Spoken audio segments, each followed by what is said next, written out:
As we lead up to the 2021 NFL Draft, there is so much to discuss, debate, and analyze in regards to the needs for the Indianapolis Colts and just positions of interest across the NFL. I'm Larra Overton alongside Matt Taylor, and we're going to go through the defensive ends right now and the top prospects that are available in this 2021 NFL Draft because, Matt, we know that the Colts love disruptive defensive playmakers, and there is a need certainly at this position on the roster right now. Without question, the Colts have 4 defensive ends on their roster, including free agents Al-Quadin Muhammad, who re-signed with the Colts, Isaac Rousseau, who comes over in free agency from the Chargers. So without question, there is a need for a guy. I mean, every NFL team needs a player that can go and get you 8, 9, 10 sacks per season. Right now, the Colts, as we sit here and talk right now, they're looking for consistency. They're looking for guys like that, and it's a big year for guys on the roster already. You know, Ben Banogu and Kemoko Turay.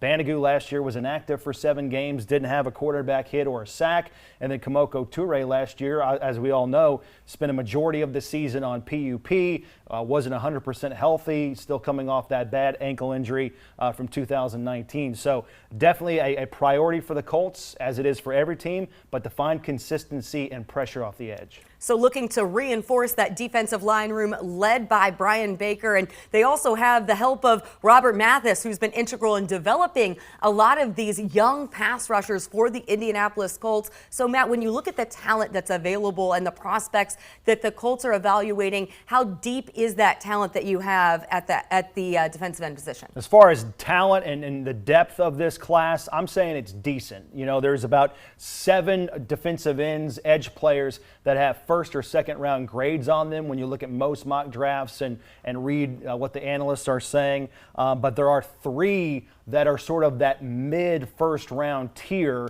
and that's sort of good news for the Colts because that's exactly where they are, sitting at 21. So with the quarterbacks that we think going high in the draft, obviously all those other premium players and premium positions get pushed down the board. So maybe the Colts get a premium player at defensive end, which is a priority for this team. So those top 3 that you're looking to, who you think could go anywhere within that first round, who leads that list? Well, you're looking at Gregory Rousseau. He is sort of the consensus best defensive end inside this group. In 2019, he finished second in the country in sacks with 15.5 to only Chase Young from Ohio State.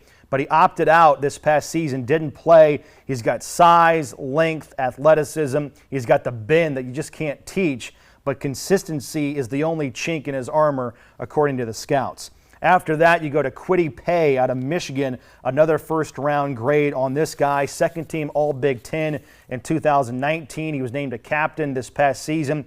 Honorable mention All-Conference in 2020. Missed 2 games due to injury, but he's got the ideal frame for an NFL edge rusher.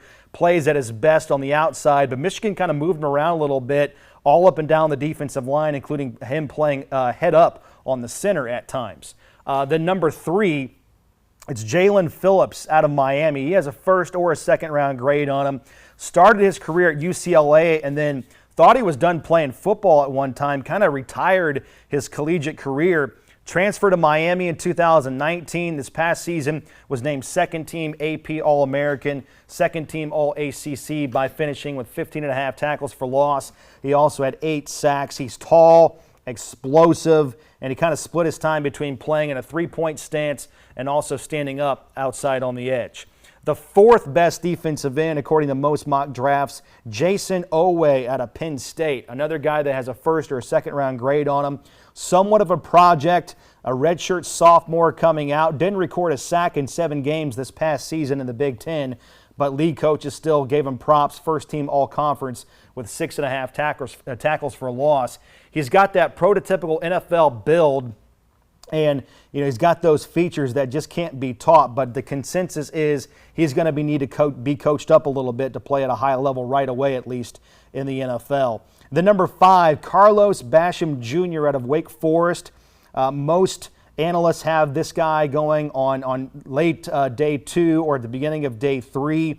He's tough, explosive guy, very intelligent on the field. Had a breakout 2019 campaign, had 10 sacks, 18 for loss. Stayed in school for another year to kind of help out his draft stock. And not that it went bad. He had a solid but not ideal 2020 season. Only 5 sacks and 4.5 tackles for loss and 4 forced fumbles. And then when you look through those players who are available, kind of in that 6 through 10 ranking, Rashad Weaver from Pittsburgh, Joe Tryon from Washington, Dayo Odeyingo from Vanderbilt, Patrick Jones from Pittsburgh, Peyton Turner among those who you will hear. Turner out of Houston, kind of in that conversation with the prospects at that position. But when you look at this Matt Eberflus defense, certainly such a strong core that you have with DeForest Buckner, Tyquan Lewis, Grover Stewart, guys like that, Al-Quadin Muhammad, you have coming back. So certainly some exciting prospects who could be among those to join this defense in 2021 as we look ahead to the NFL draft, which begins on April 29th.